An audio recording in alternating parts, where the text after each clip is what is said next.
Dear friends, Excellencies, heads of state and government, and first ladies, former heads of state and government, and former first ladies, and heads of delegations. Special guests, Banyarwanda mwese. Abanyarwanda ndi busabe ko munyihanganira nkakomeza iri jambo mu rurimi abashyitsi bacu bari bushobore kumva neza.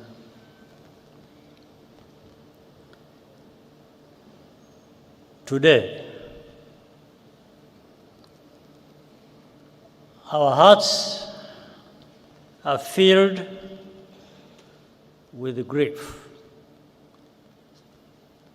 and gratitude in equal measure.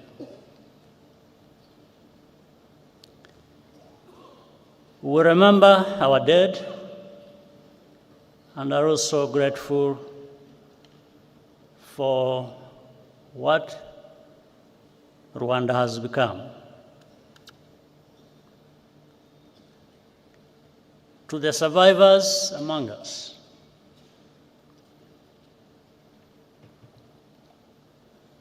we are in your debt.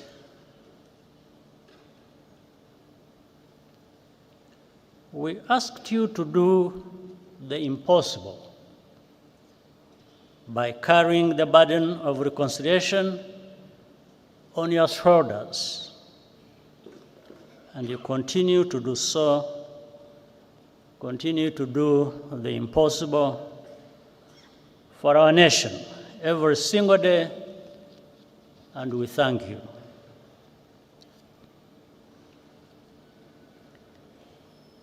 As the years pass,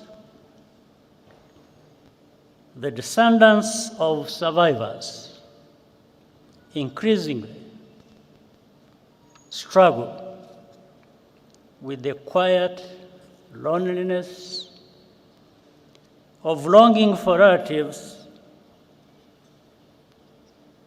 they never met or never even got the chance to be born.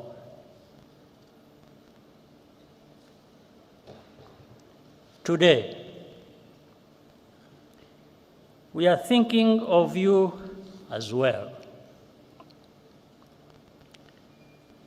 Our tears flow inward, but we carry on as a family.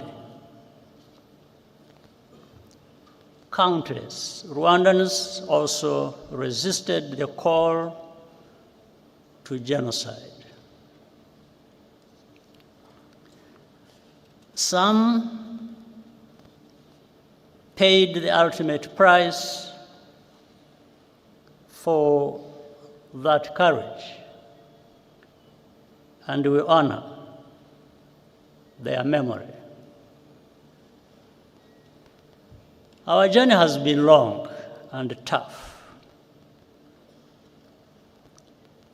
Rwanda was completely humbled by the magnitude of our loss, and the lessons we learned are engraved in blood.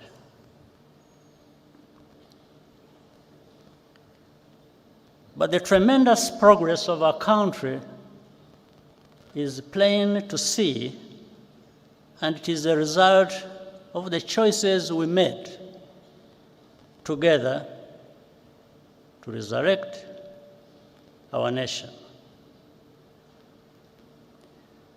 The foundation of everything is unity.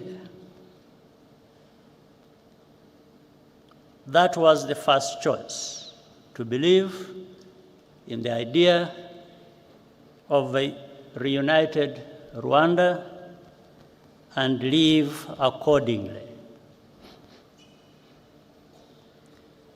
The second choice was to reverse the arrow of accountability, which used to point outwards beyond our borders. Now, we are accountable to each other, above all. Most importantly, we chose to think beyond the horizon of tragedy and become a people with a future.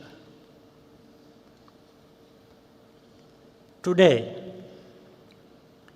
we also feel a particular gratitude to all the friends and representatives here with us from around the world.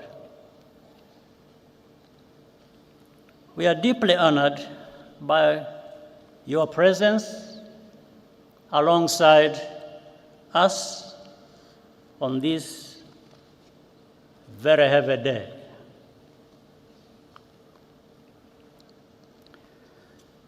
The contributions you have made to Rwanda's rebirth are enormous and have helped us to stand where we are now.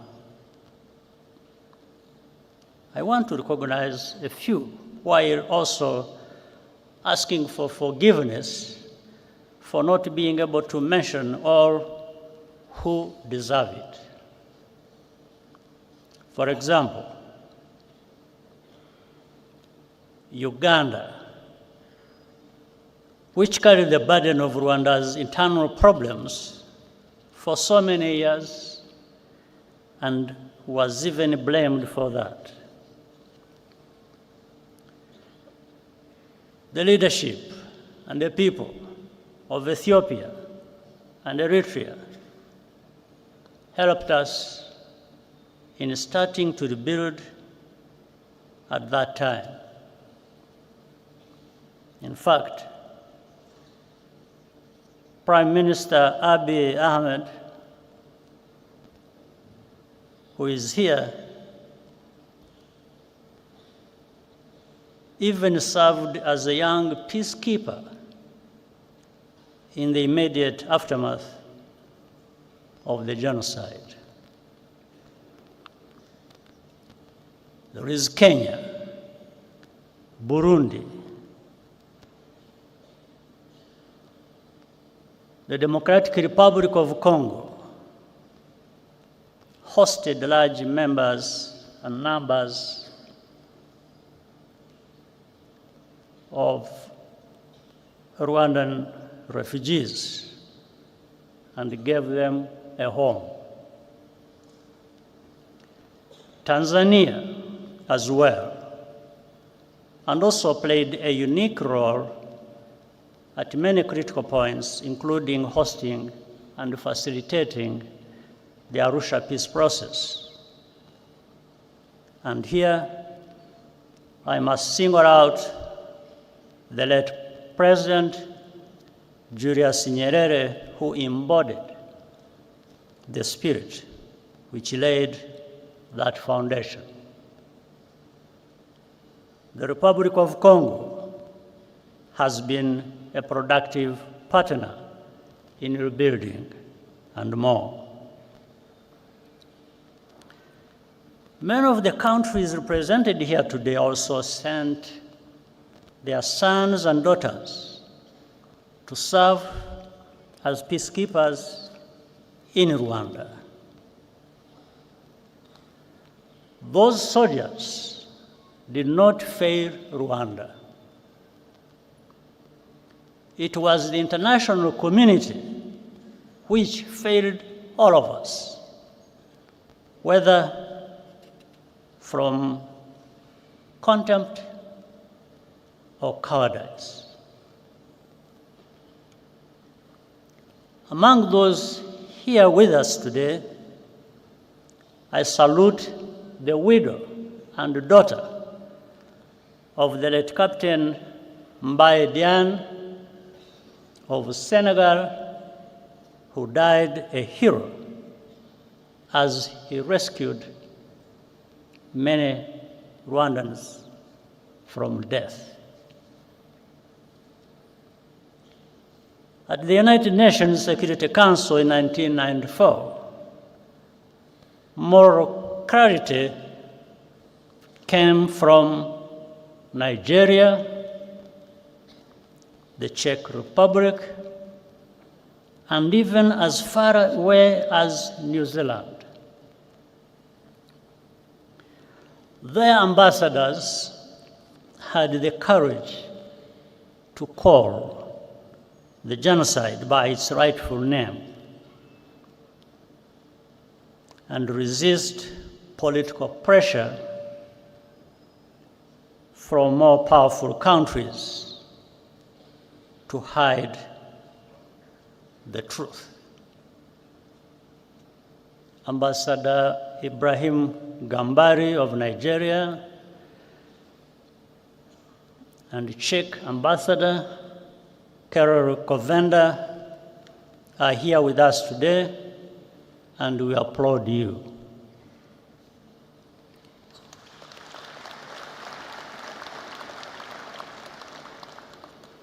Even in countries where government policy was on the wrong side of history, both during the genocide and even afterwards, there were always individuals who stood out for their honesty and humanity. We shall always be grateful.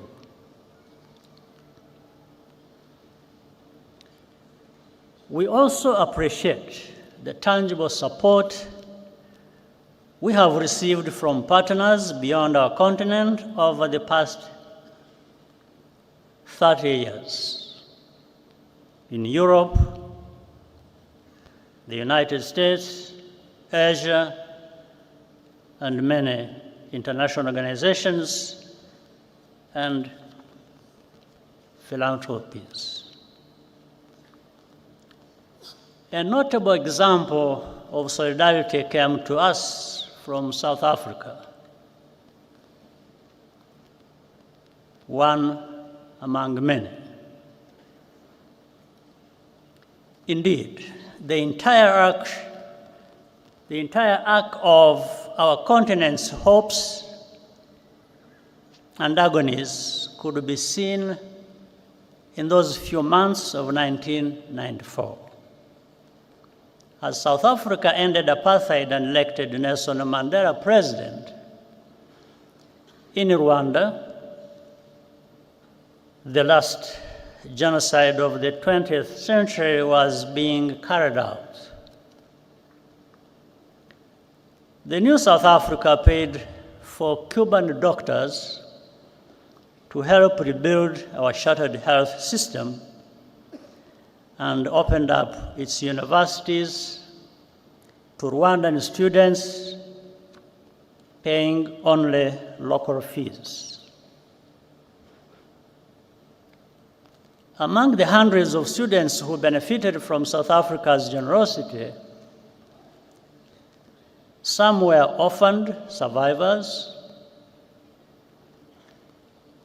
others were the children of perpetrators, and many were neither. Most have gone on to become leaders in our country in different fields. Today, they live a completely new life. What lessons have really been learned about the nature of genocide and the value of life?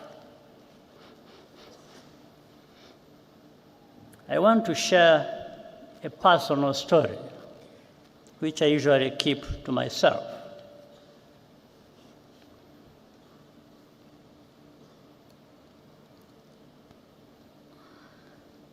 My cousin in fact, a sister, Florence.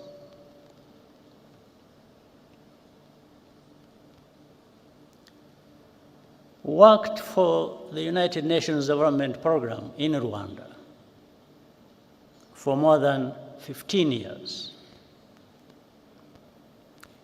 After the genocide started, she was trapped in her house near the Camp Kigali Army Barracks with her niece and other children and neighbors, around a dozen people in total. The telephone in Francis' house still worked, and I called her several times using my satellite phone. Each time we spoke, she was more desperate, but our forces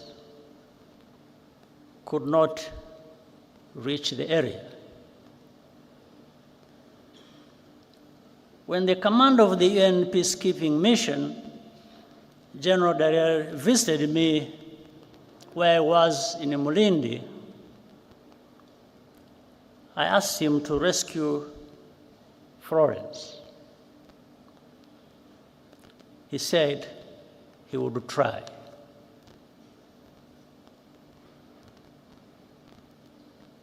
The last time I talked to her, I asked her if anyone had come. She said no,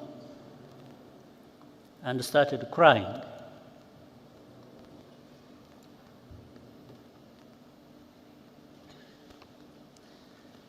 Then she said, "Paul, you should stop trying to save us. We don't want to live anymore anyway."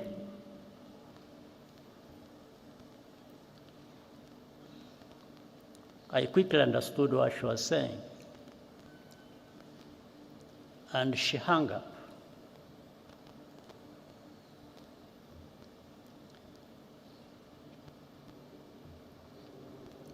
At that time, I had a very strong heart,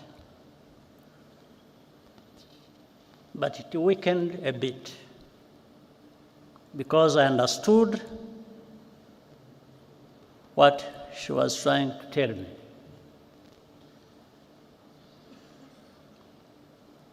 On the morning of May 16th, following a month of torture, they were all killed, except for one niece who managed to escape, and thanks to a good neighbor. It later emerged that a Rwandan working at the UNDP betrayed his Tutsi colleagues to the killers. Witnesses remember him celebrating Florence's murder the night after the attack. He continued his career with the United Nations for many years, even after evidence implicating him emerged. He's still a free man, now living in France.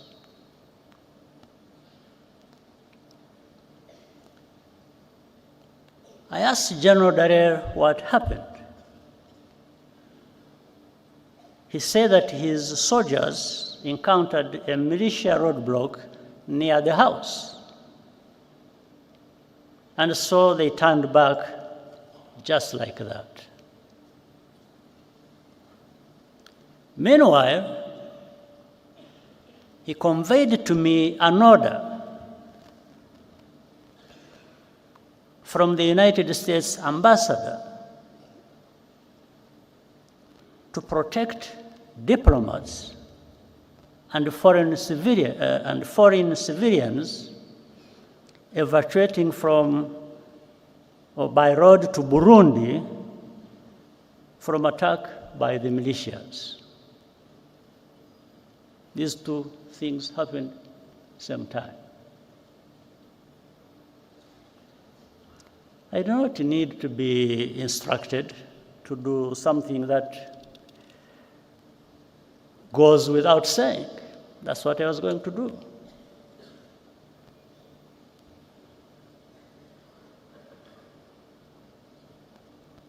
But the militias ran away, or rather peacekeepers ran away from militias,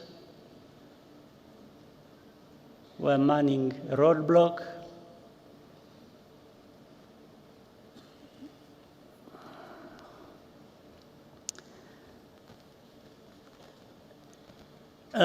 I do not blame General Dallaire. He's a good man who did the best that could be done in the worst conditions imaginable, and who has consistently borne witness to the truth despite the personal cost. Nevertheless, in the contrast between the two cases,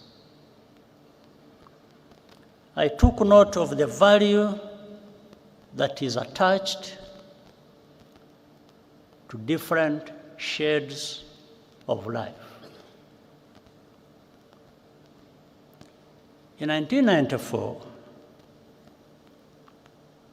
all Tutsi were supposed to be completely exterminated once and for all, because the killings that had forced me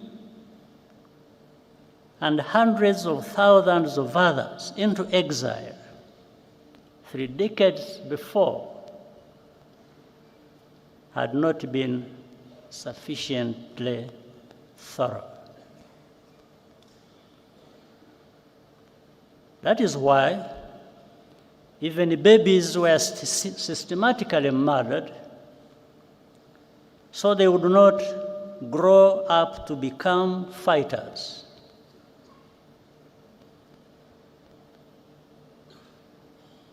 Rwandans will never understand why any country would remain intentionally vague about who was targeted in the genocide. I don't understand it. Such ambiguity is in fact a form of denial which is a crime in and of itself, and Rwanda will always challenge it.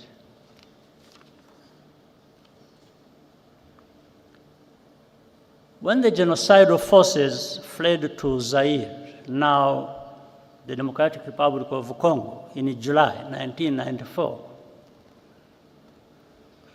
with the support of the external backers, they vowed to reorganize and return to complete the genocide. They conducted hundreds of cross-border terrorist attacks inside Rwanda over the next 5 years, targeting not only survivors, but also other Rwandans who had refused to go into exile, claiming thousands more lives. The remnants of those forces are still in eastern Congo today, where they enjoy state support in full view of the United Nations peacekeepers,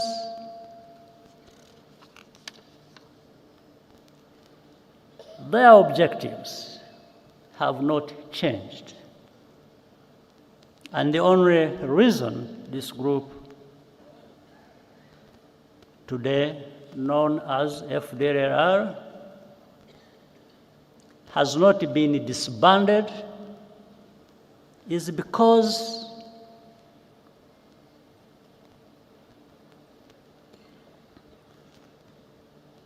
their continued existence serves some unspoken interest.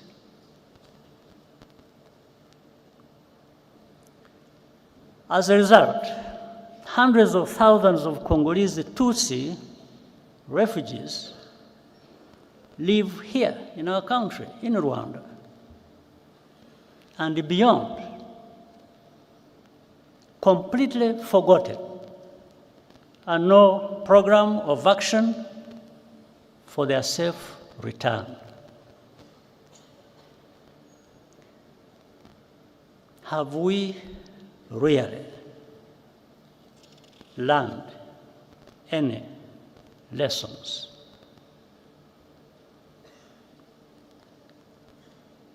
We see too many actors, even some from Africa, getting directly involved as tribal politics is given renewed prominence, and ethnic cleansing is prepared and practiced.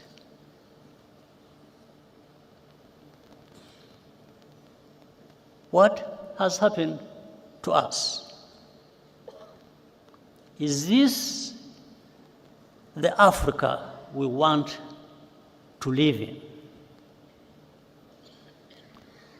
Is this the kind of world we want?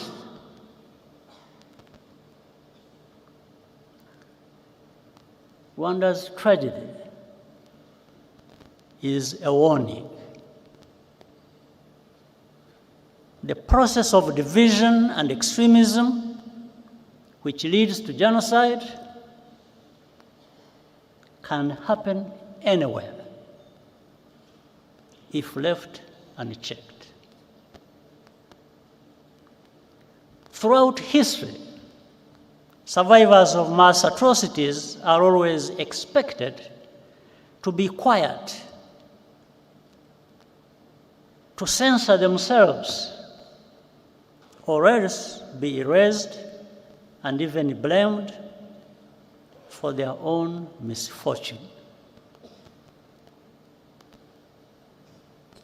Their testimony is living evidence of complicity, and it unsettles the fictions which comfort the enablers and the bystanders. The more Rwanda takes full responsibility for its own safety and dignity, the more intensely the established truth about the genocide is questioned and revised.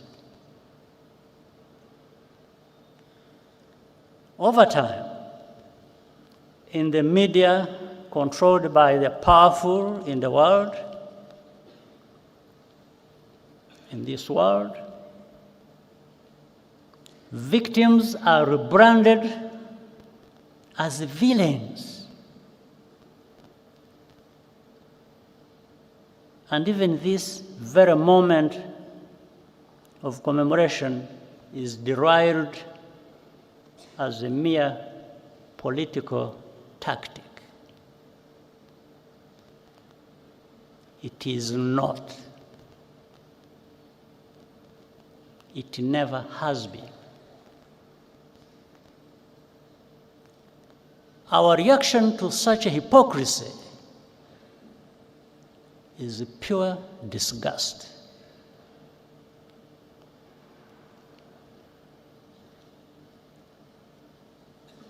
We commemorate because those lives mattered to us. Rwandans cannot afford to be indifferent to root causes of genocide. We will always pay maximum attention, even if we are alone.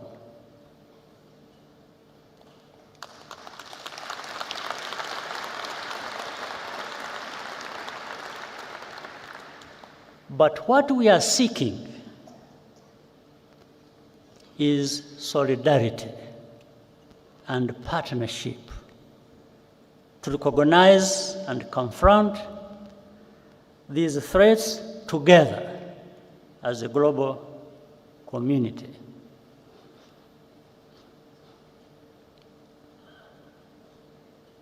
I will tell you another story. One night, in the later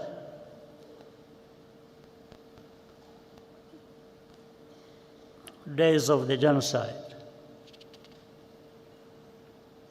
I received a surprise visit past midnight from General Dallaire.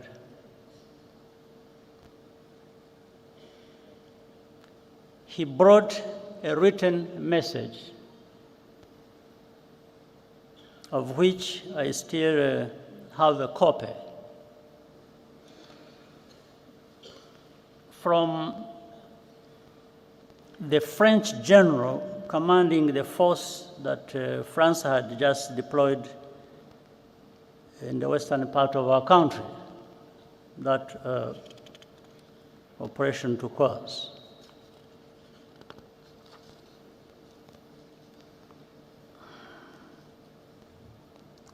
The message said that we would pay a heavy price, meaning those of us, the RPF,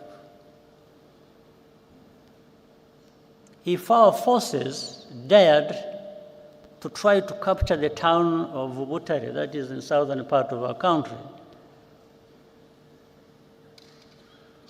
So, and General Dallaire gave me additional advice. He said, in fact, he warned me. He said that the French had attacked helicopters and all kinds of arms.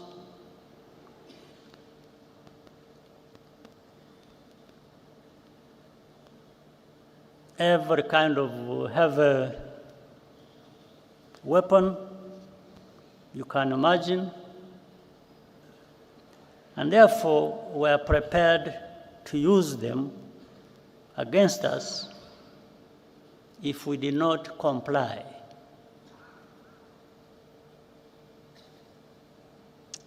I asked Dallaire, I asked him whether French soldiers bleed the same way ours do. I asked him whether we have blood in our bodies. Then I thanked him and told him that he should just go and have rest and sleep, and have his sleep. After giving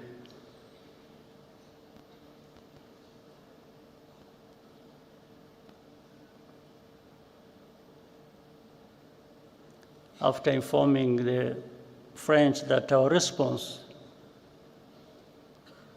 would follow. And it did.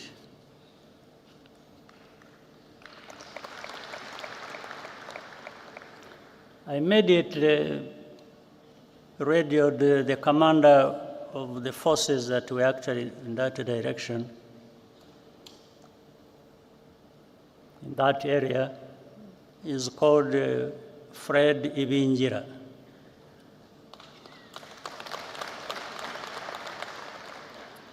and told him to get ready to move and move to fight. We took Butare, which we were being warned not to enter. We took that town at dawn.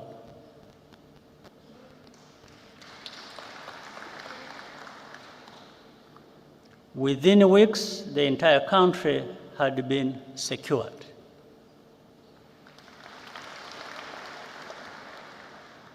And we began rebuilding. We did not have the kind of arms that were being used to threaten us. But I reminded some people that this is our land, this is our country. Those who bleed will bleed over it.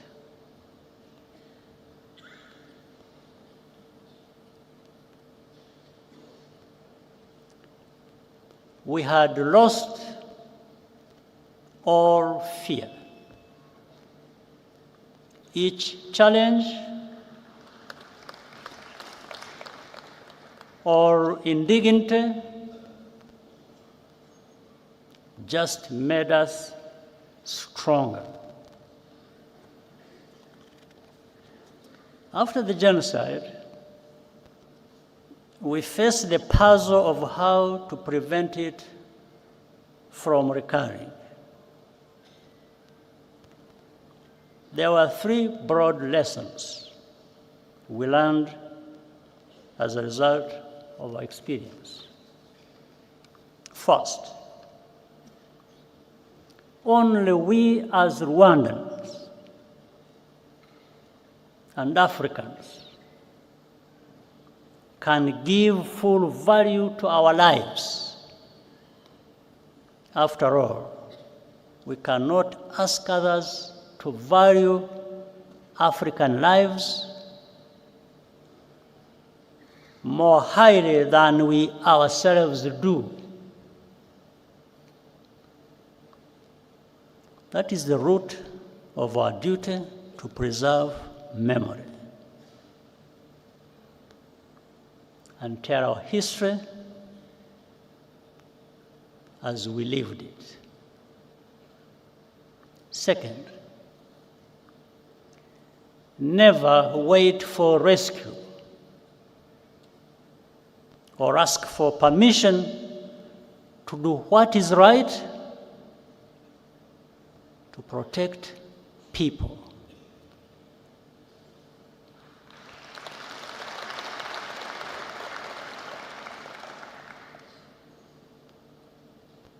And that's why some people must be joking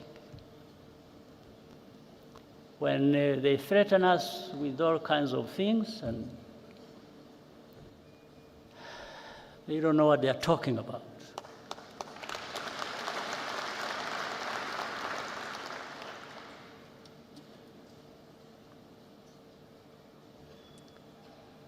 But in any case, that's why Rwanda participates proudly in peacekeeping operations today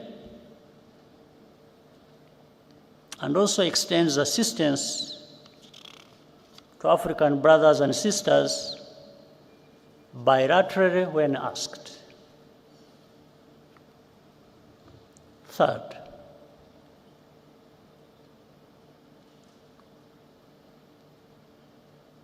stand firm against the politics of ethnic populism in any form.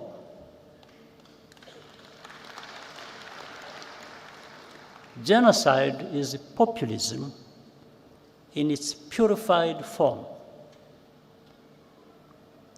because the causes are political. The remedies must be as well. For that reason, our politics is not organized on the basis of ethnicity or religion, and it never will be again.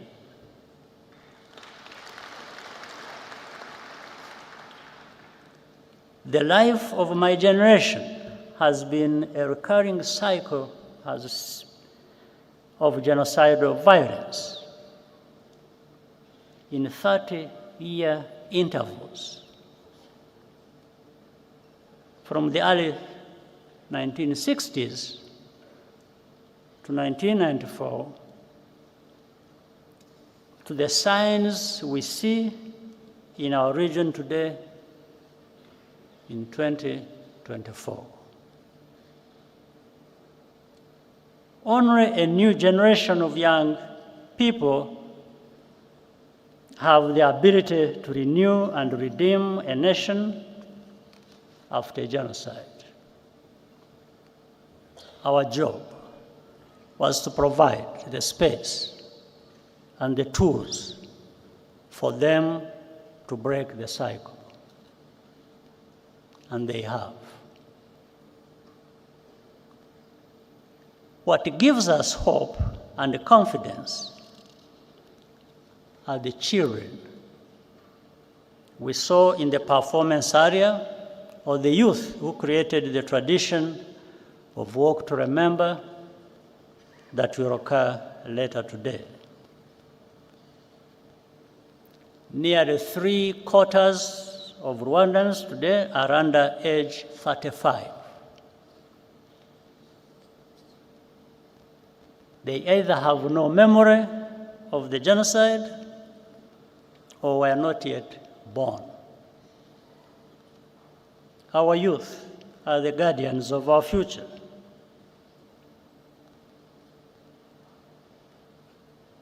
And the foundation of our unity, with a mindset that is totally different from the generation before. Today, it is all Rwandans who have conquered fear. Nothing can be worse than what we have already experienced. This is a nation of 14 million people who are ready to confront any attempt to take us backwards.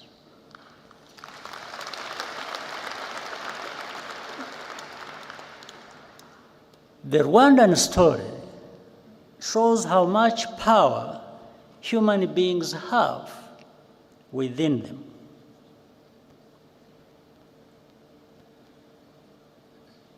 Whatever power you do have, you might as well use it to tell the truth and do what is right.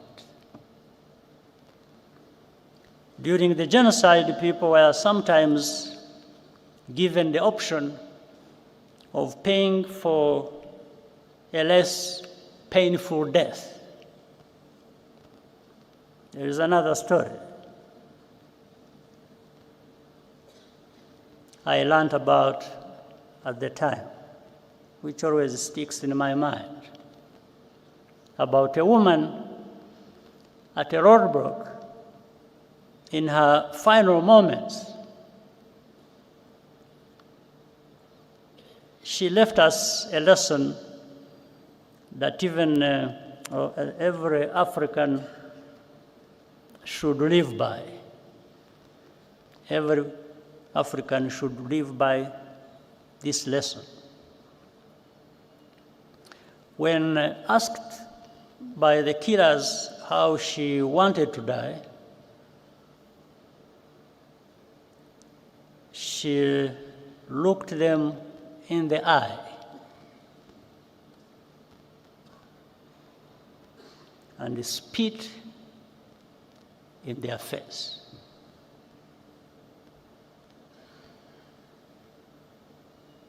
Today, because of the accident of survival,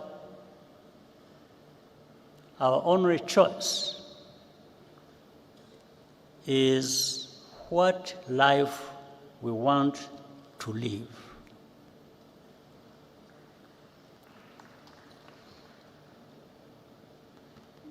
Our people will never, and I mean never, be left for dead again.